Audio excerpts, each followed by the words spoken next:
Kue garpu lebaran cek. Untuk bahannya teman-teman langsung bisa lihat aja yang ada di video.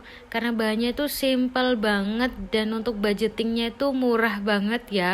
Dan ini aku bener-bener rekomendasiin buat teman-teman yang mau bikin kue lebaran ala rumahan. Nggak perlu untuk alat mewah juga. Karena aku cuman pakai teflon aja. Dan ini cukup diuleni aja pakai tangan sampai teksturnya kayak begini ketika dia dirobek gini ya. Dan untuk cetakannya aku caranya seperti ini, atau yang lain mau pakai cara yang lain sesuai kreasi juga boleh, monggo.